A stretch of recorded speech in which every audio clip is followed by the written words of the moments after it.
with this. Now, how can we make these colors even better?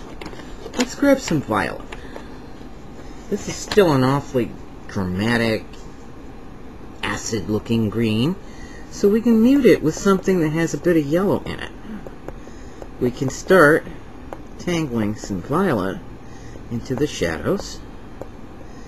Now this is still a very bright spectrum color I'm using, but look at how this is deepening the shadows. I've got shadows of shadows going on now with it, because where the red violet goes over the blue, it's deepening it. It's making it stronger, closer to black.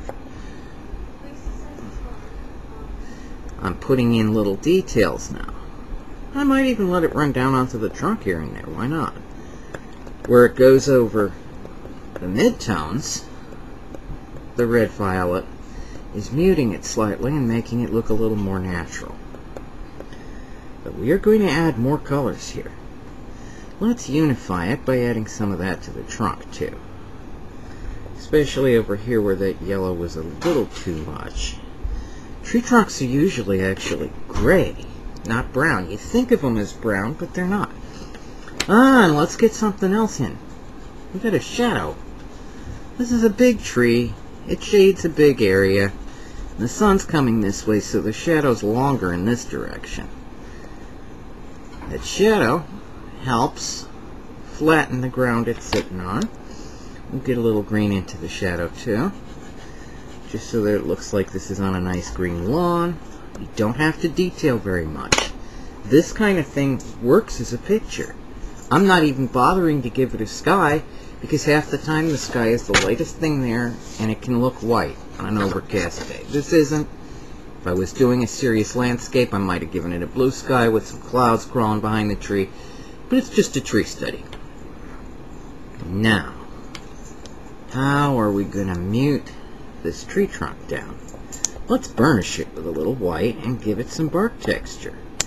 I'm using short, stiff, white strokes, not over all of it, just disconnected.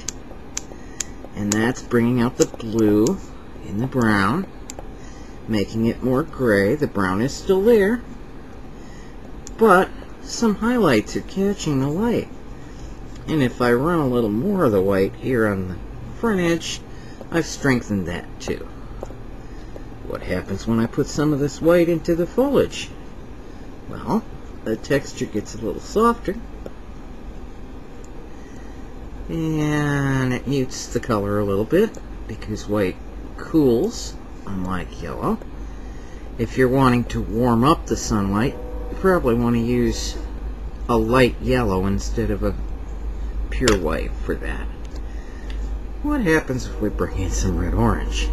Things get browner, but the trunk texture gets better. And we're looking like we got an afternoon light there. Let's give that back. The yellow looked good. The yellow on the trunk did look good. It's often a process of trial and error. Part of my process is to keep adding more colors until I've got exactly the hues and textures I want. I've dropped a pencil.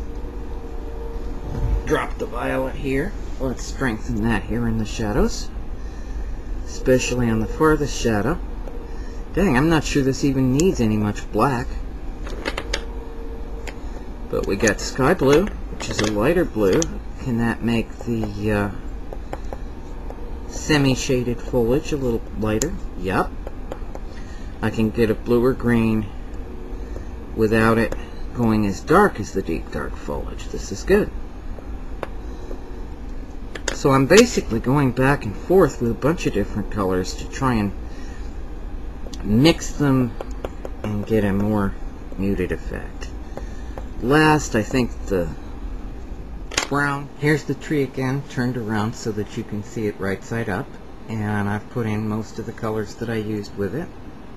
Actually, there's all of them. We'll just include that in the composition. I hope you enjoyed this. Definitely take the chance and buy a small set of artist grade pastels.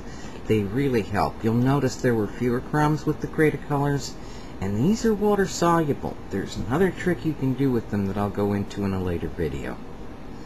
Happy painting!